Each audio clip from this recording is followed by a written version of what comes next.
those of you who reviewed the lesson, is being an influence for Christ.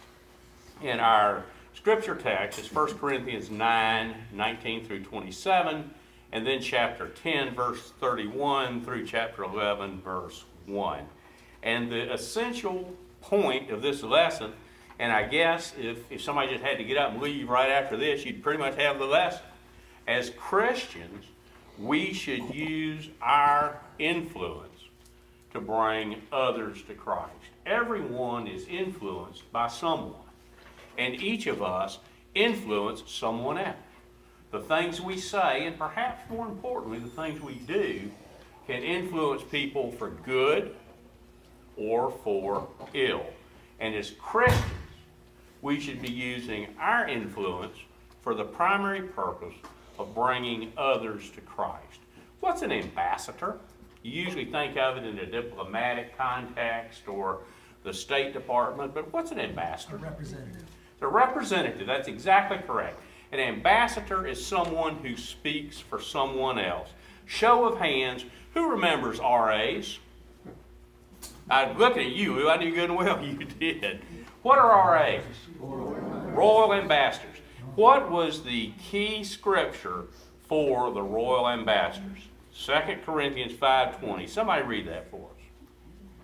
Therefore, we are ambassadors for Christ, since God is making his appeal through us. We plead on Christ's behalf, be reconciled to God.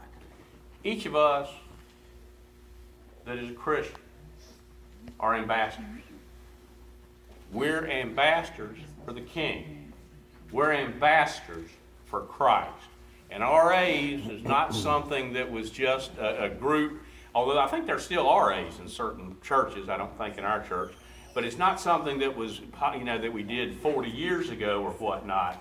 Today, you don't have to be a boy age 6 to 12, I think it was, if I remember right. You can be a man, you can be a woman, you can be 6, you can be 60, you can be 106. And if we are a Christian, we are a royal ambassador. Anybody know who Nikki Haley is? Ambassador to the UN.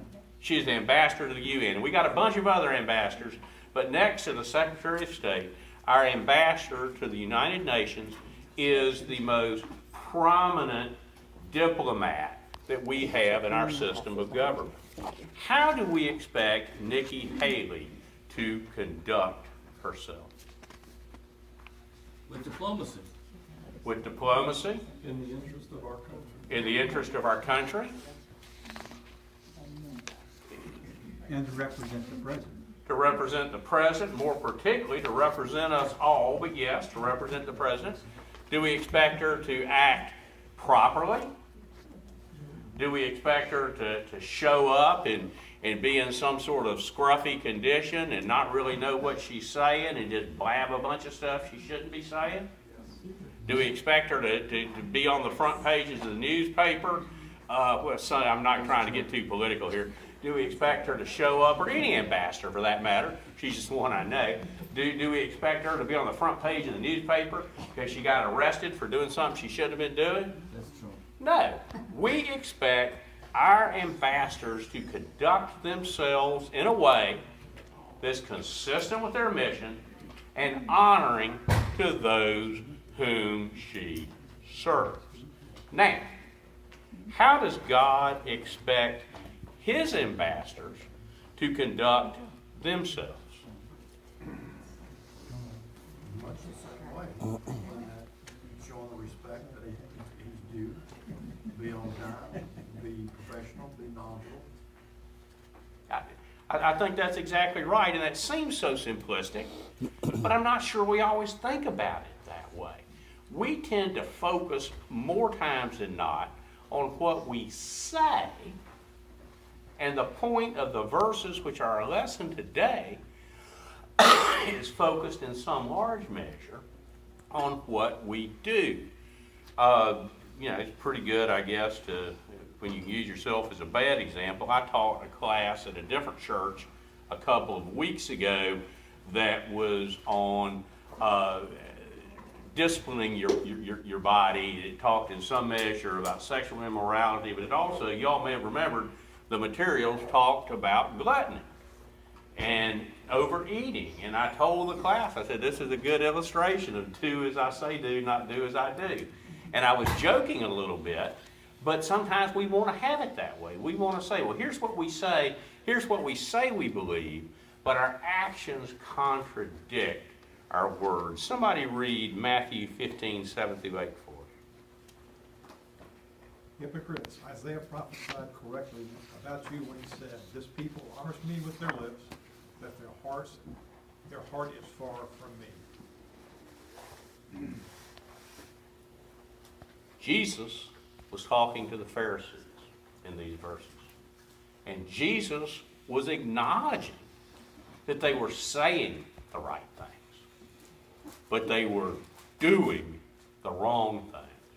And their actions were contradicting their words. Today's lesson is going to focus primarily on influencing others by what we do or do not do, more than by what we say. I hope you all not only read the materials, not only read these key verses, but read the expanded text. You know, really, you'll get so much more out of not just this lesson, all of our lessons, if you'll read through the entire book that we're studying week by week.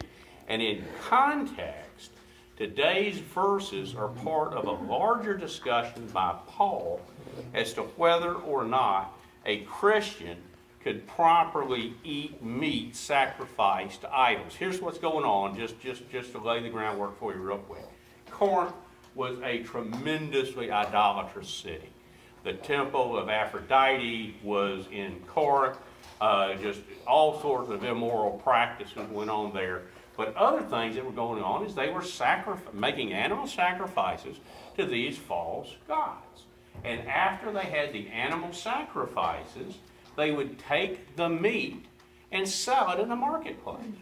So if you were walking through the butcher shop in Corinth and you saw a hind quarter hanging up there, there is some good possibility that that meat had come from an animal that had been sacrificed to idols. Maybe it had, maybe it hadn't. Meat came from a lot of different sources, but some significant amount of the meat that was available for sale in Corinth came from an animal that had been sacrificed. And the Corinthians are struggling with the issue, can we eat this meat? Can we not eat this meat? That's really the backstory here. Now, show of hands. I want everybody who's ever been faced with that particular dilemma to raise their hand. Everybody that's ever been in a situation where you just didn't know whether you're supposed to eat meat because it had been sacrificed to an idol or not. I was surprised to see a hand go up, to be honest with you. I want to hear this story. It's an analogous one. Maybe not a good analogy, but when I was a young man, this doesn't happen to me anymore because I've said no enough times. Often we would be invited to a friend or relative's wedding, in a spiritual sense, to celebrate the picture of Christ's relationship with the church through a marriage. And I'd be invited to participate in a pre